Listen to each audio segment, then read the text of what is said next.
Salut à tous et bienvenue dans cette nouvelle édition de votre journal Foot Quotidien. Aujourd'hui, un format plus court avant l'édition complète lundi, consacrée aux résultats et réactions du week-end dans les 5 grands championnats. On attaque tout de suite avec les listes internationales et un énorme coup de tonnerre en Angleterre.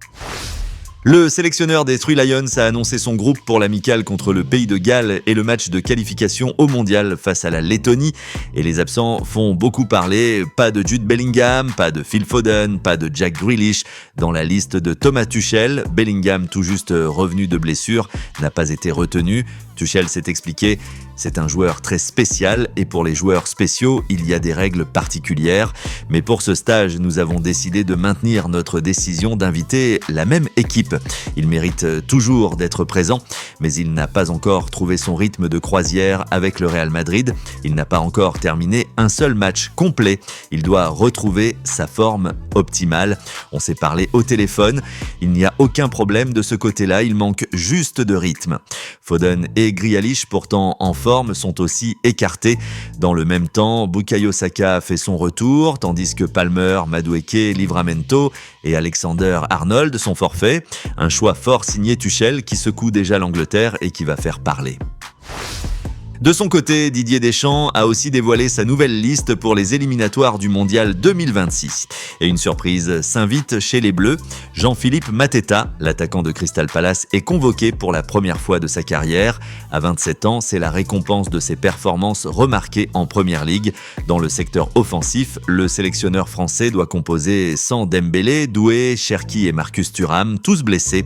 Résultat, retour de Christopher Nkunku et donc grande première pour Mateta. Au milieu, Eduardo Camavinga retrouve le groupe en l'absence de Tchouaméni, suspendu. Derrière, William Saliba effectue son retour, mais Pavard est le grand perdant de cette liste. Pas de surprise dans les buts, confiance maintenue en Maignan, Samba et Chevalier.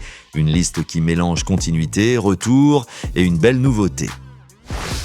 Du côté de la sélection portugaise, une petite tempête diplomatique avec le PSG est peut-être en train de naître. Roberto Martinez a convoqué 4 Parisiens pour affronter l'Irlande et la Hongrie. Nuno Mendes, Vitinha, Gonçalo Ramos et João Neves.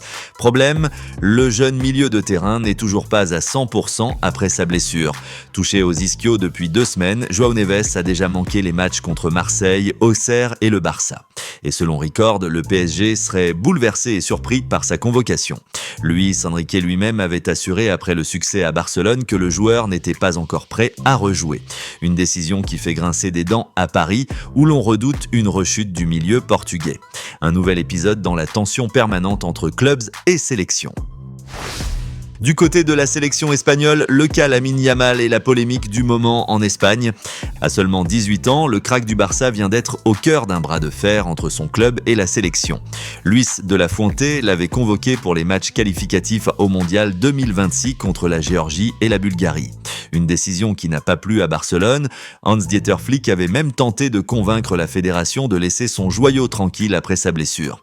Mais en Espagne, la sélection prime toujours, sauf que le feuilleton a pris une nouvelle tournure après la Ligue des Champions. Face au PSG, Yamal a rechuté. Douleurs au pubis, arrêt forcé. Le Barça a officialisé l'information. La douleur au pubis qui gênait le joueur Lamine Yamal est réapparue après le match contre le PSG. Il manquera le match contre le FC Séville et sa convalescence est estimée à 2 à 3 semaines. Résultat, le joueur ne rejoindra finalement pas la Rora, ce que souhaitait le Barça depuis le départ. Flick obtient un gain de cause, mais dans la douleur, car perdre Yamal pour plusieurs semaines reste un coup très dur pour les Catalans. Le joyau est stoppé net. Le feuilleton de Jong touche enfin à sa fin. Le FC Barcelone et le milieu néerlandais sont tout proches d'un accord pour une prolongation de contrat jusqu'en 2029. Selon Sport, un accord verbal est déjà trouvé et seuls les derniers détails restent à régler avant la signature officielle.